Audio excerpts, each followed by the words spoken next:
بسم اللہ الرحمن الرحیم. ناظرین، وی لاگ نمبر 138 اور آج اس کی قسط ہے چوتھی. خلاصہ تفسیر ہم رکھیں گے آپ کے سامنے اور پیج ہے 98. معارف القرآن جلد نمبر 2، سورۃ آل عمران نمبر 3 اور آیت نمبر ہے 84. ناظرین، روزانہ کی بنیاد پر ہم آپ کے سامنے رکھ رہے ہیں قرآن کریم کا ترجمہ، تشریح اور تفسیر اور تلاوت کلام پاک. ناظرین، اس کتاب کا ٹائٹل ہے معارف القرآن جلد نمبر 2، سورۃ آل عمران سے لے کر سورۃ النساء تک، پارہ نمبر 3 کا رکوع نمبر 9 اور پارہ نمبر 6 کا رکوع نمبر 4. رائٹر اس کتاب کے حضرت مولانا مفتی محمد شفیع صاحب رحمۃ اللہ علیہ، مفتی اعظم پاکستان.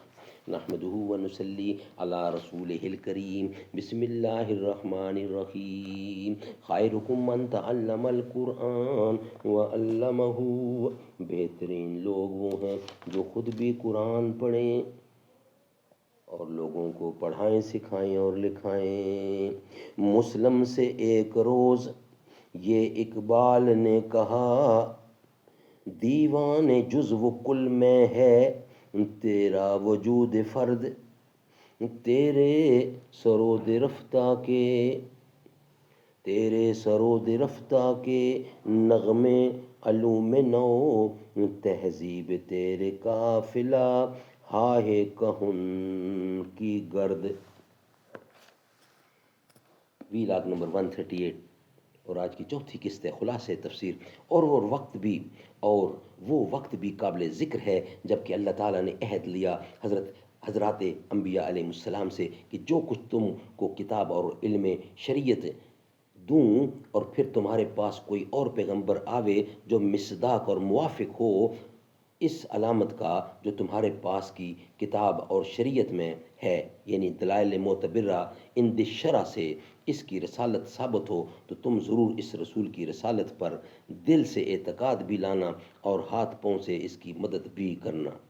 پھر یہ عہد بیان کر کے ارشاد فرمایا کہ آیا تم نے اقرار کیا اور لیا اس مضمون پر میرا عہد اور حکم قبول کیا؟ وہ بولے کہ ہم نے اقرار کیا. ارشاد فرمایا تو اپنے اس اقرار پر گواہ بھی رہنا، کیونکہ گواہی سے پھرنے کو ہر شخص ہر حال میں برا سمجھتا ہے، بخلاف اقرار کرنے والے کے کہ بوجہ صاحب غرض ہونے کے اس کا پھر جانا زیادہ مستبد نہیں ہوتا. اس طرح تم صرف اقرار ہی نہیں بلکہ گواہ کی طرح اس پر قائم رہنا. اور میں بھی اس مضمون پر تمہارے ساتھ گواہ ہوں، یعنی واقعہ کی اطلاع اور علم رکھنے والا ہوں. جو شخص امتوں میں سے روگردانی کرے گا اس عہد سے بعد اس کے کہ انبیاء تک سے عہد لیا گیا اور امتیں تو کس شمار میں ہیں، تو ایسے ہی لوگ پوری نافرمانی کرنے والے یعنی کافر ہیں. کیا دین اسلام سے جس کا عہد لیا گیا ہے روگردانی کر کے پھر اس دین خداوندی کے سوا اور کسی طریقہ کو چاہتے ہیں؟ حالانکہ حق تعالیٰ کی یہ شان ہے کہ ان کے حکم کے سامنے سب فراگندہ ہیں. جتنے آسمانوں میں ہیں اور جتنے زمین میں ہے، بعض خوشی اور اختیار سے اور بعض مجبوری سے. اور اول تو اس عظمت ہی کا مقتضی یہ تھا کہ کوئی ان کے عہد کی مخالفت نہ کرے، خاص کر جب کہ آئندہ سزا کا بھی ڈر ہو. چنانچہ سب خدا ہی کی طرف قیامت کے روز لوٹائے جائیں گے اور اس وقت مخالفین کو سزا ہوگی. اے محمد صلی اللہ علیہ وسلم، آپ دین اسلام کے اظہار کے لیے خلاصہ کے طور پر یہ فرما دیجئے کہ ہم ایمان رکھتے ہیں اللہ پر اور اس کے حکم پر جو ہمارے پاس بھیجا گیا ہے، اور اس حکم پر جو حضرات ابراہیم و اسماعیل و یعقوب علیہ السلام اور اولاد یعقوب میں جو نبی گزرے ہیں ان کی طرف بھیجا گیا، اور اس حکم اور معجزہ پر بھی جو حضرت عیسیٰ علیہ السلام، حضرت موسیٰ علیہ السلام اور دوسرے نبیوں کو دیا گیا ان کے پروردگار کی طرف سے. سو ہم ان سب پر ایمان رکھتے ہیں، اور ایمان بھی اس کیفیت سے کہ ہم ان حضرات میں سے کسی ایک میں بھی ایمان لانے کے معاملے میں تفریق نہیں کرتے.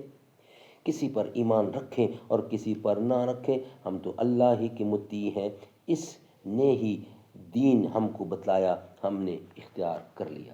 ناظرین، یہ تھا ویلاگ 138 اور چوتھی قسط.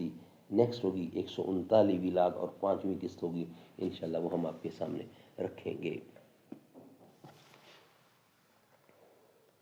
نہ تھا اپنی ہی قسمت میں طلوع کا مہر و جلوہ، نہ تھا اپنی ہی قسمت میں طلوع ہے مہر کا جلوہ، سحر ہو جائے گی شام غریباں ہم نہیں ہوں گے، اگر ماضی منور تھا کبھی تو ہم نہ تھے حاضر، جو مستقبل کبھی ہوگا درخشاں ہم نہیں ہوں گے، چمن میں آئے گی فصل بہاراں ہم نہیں ہوں گے، چراغ زندگی ہوگا فروزاں ہم نہیں ہوں گے۔